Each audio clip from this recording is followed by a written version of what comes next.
मैं बस निकलने ही वाली थी यार, वो आदि के ट्यूटर आने वाले हैं तो मैं बस उन्हीं का वेट कर रही हूँ। नमस्ते मैडम। नमस्ते, आप कौन? आपके बेटे आदि का होम ट्यूटर।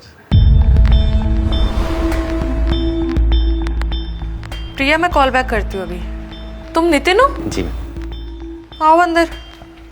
एक मिनट, ये चप्पल आप बाहर उतार देना प्लीज, क्योंकि हम बाहर के स्लीपर्स ना घर में यूज नहीं करते हैं। Okay. So coming straight to the point, आप मेरे बेटे को पढ़ा पाएंगे? यस मैम, मैं एक एक्सपीरियंस टीचर हूँ और मैंने कई बच्चों को पढ़ाया है। मुझे नहीं लगता तुम पढ़ा पाओगे। एक ना इंग्लिश कोट है, मैं हिंदी में एक्सप्लेन करती हूँ।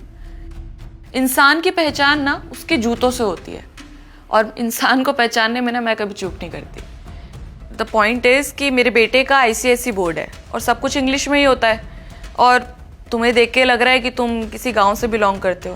तुम्हारा रहन सहन, तुम्हारे कपड़े, सब कुछ।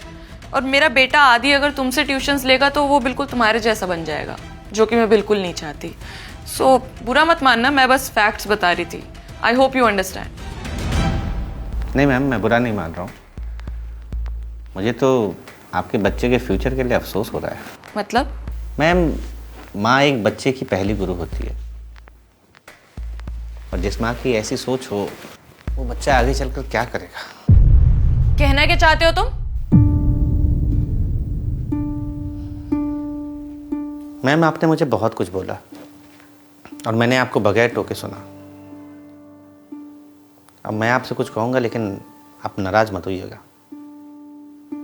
शायद आपने ना अनपढ़ होने की परिभाषा गलत किताब में पढ़ लिया।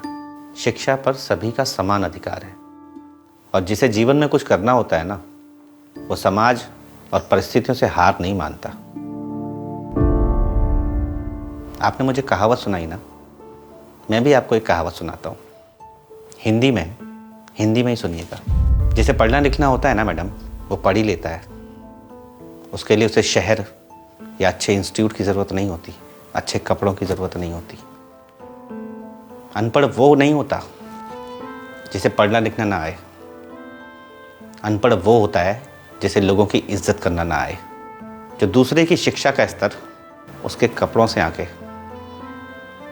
गांव वाले ऐसा नहीं करते मैडम, वो सबकी इज्जत करना जानते हैं। हाँ, आपके इस शहर में पढ़े लिखे अनपढ़ ज़रूर हैं, जो 1 मिनट नहीं लगाते दूसरे को बेइज्जत करने में। वो ये नहीं सोचते कि सामने वाले की क्या ज़रूरत है, क्या मजबूरी है। बाकी रही मेरी बात, 12th में मैंने स्टेट टॉप किया था। UPSC का मेंस क्लियर कर चुका हूँ, इसीलिए NB कोचिंग ने मुझे हायर किया है। बस कुछ परिवार की ज़रूरतें हैं जिनके लिए ट्यूशन पढ़ाता हूँ, और जितना मुझे इस ट्यूशन की ज़रूरत है ना, उससे ज़्यादा आपके बच्चे को एक अच्छे टीचर की ज़रूरत है। I hope you understand. Thank you madam, have a nice day. Sir, आप एक टीचर हैं, आपका काम है लेसन्स देना। मैं समझ गई हूँ, मेरे बेटे के लिए आपसे अच्छा टीचर और कोई नहीं हो सकता।